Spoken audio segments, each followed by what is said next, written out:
Hey guys, Chris here and welcome back to another video. Today we're doing our first unboxing in a very long time, and as you can see it is the Rubik's branded Speed Cube. Now I didn't actually know this existed for the longest time. I actually only recently found out that this is a thing, and I'm kind of excited. I'm also a little skeptical. The Rubik's brands are renowned for not being very good speed cubes. Nevertheless, we'll give it a chance and we'll have a look at this puzzle.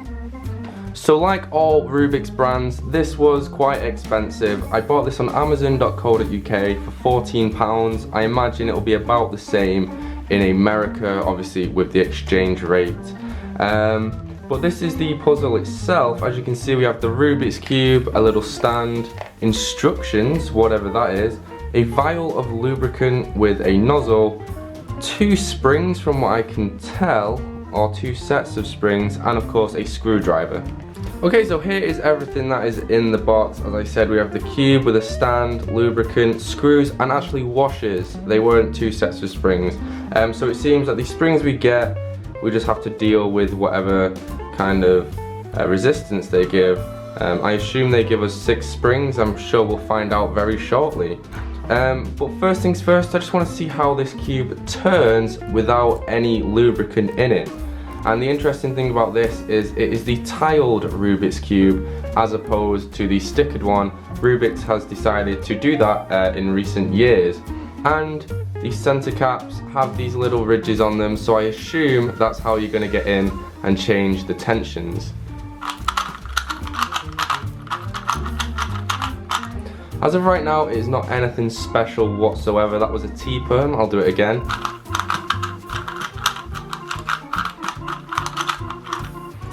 The cube itself is very loose, as you can see. There's a lot of stretch with the pieces, there's a lot of movement when you're doing turns, and it's catching an awful lot, which is not too good to begin with. There are a lot of different speed cubes out there that are much better quality straight out of the box, but I guess it's not too bad for a Rubik's brand. I remember the days when you'd get a Rubik's brand out of the box and you would just be unable to turn it. It would be so bad. So it's definitely an improvement on the old style Rubik's cubes. As for the instructions, they basically just tell you what you need to do in order to tension and add your screws in. It's basically common sense for people that are experienced with cubing, as many of you will have tensioned your own 3x3s. As for the pieces, this cube is very, very unique compared to other Rubik's brands. It almost looks like an MFA Legend in that it has a ball core on the inside. This white thing here is actually circular all the way around the cube. Obviously you have your center pieces attached to that ball core, and then all the other pieces lock in around it. The edges and corners are also very different to your regular Rubik's Cube pieces. These look a lot like the Diane pieces, very recent innovative pieces I can tell. It's nothing like the old Rubik's brand type pieces. That's the same for the corner as well. As you can see, we have a very rounded stalk here, so it fits snugly against the circular core. A very interesting feature here is the little lip on this corner stalk and the lip on the edge. As you can see, they kind of catch one another, and I'm not entirely sure why Rubik's has decided to do this.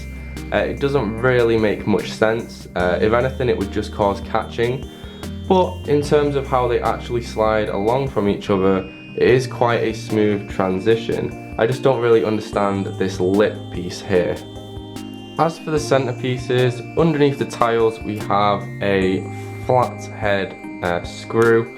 I'm not entirely sure if there are springs already in the puzzle. It's actually very tight as well. It's quite difficult to get this off. Oh, that is not budging at all. There's absolutely no way I can get in there. That is so difficult. I think there are actually springs in there. As you can see, we do have quite a lot of movement. Although I'm not entirely sure, it could just be the looseness of the screw. There is a little bit of spring though, so I imagine they may have the springs in there already, and the ones provided in the box may well be spares. As for the factory tensions of this puzzle, it is very loose in my opinion, so loose that it does cause lockups and pieces to hit one another and kind of grate. I myself would have it a little bit tighter, but it's not too bad the way that it has come.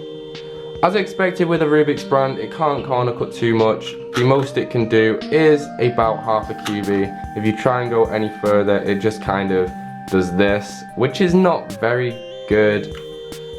As expected, reverse corner cuts are pretty much impossible. Even if you do get past the cubie, you will just get a lockup anyway, so it's not really worth doing it.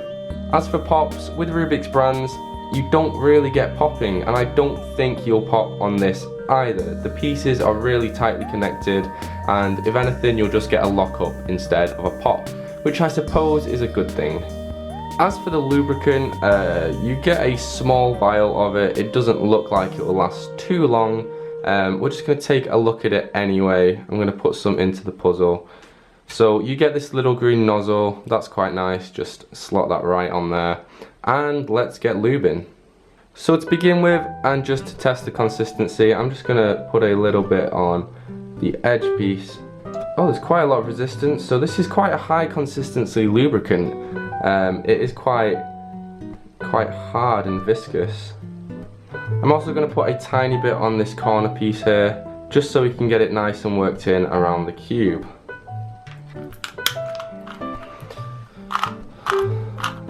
Okay.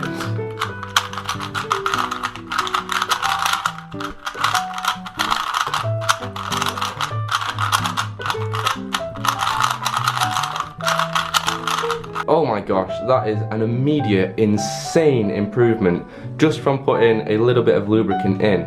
I thought it would make it sluggish and slow to begin with, but honestly, that got fast so quickly. I'm going to do a T-perm again just so you can see the difference now that I've put the lubricant in. I mean, it's still a little bit locky. I think that may be because it's loose, but honestly that is such an improvement straight away just from putting lubricant in. While I couldn't actually tension the 3x3 in this video, it was a little bit too stiff. I definitely think this is an okay speed cube. I wouldn't use it in a competition, but if someone is just getting started, say they're learning F2L and they want to get a little bit faster, this is definitely the go-to cube. It is a little bit on the expensive side at £14, which I know will be a few more dollars given the currency rate, but it's still okay, it's high quality, and you can pretty much guarantee if you don't drop it or mess about with it, it's gonna last a very long time.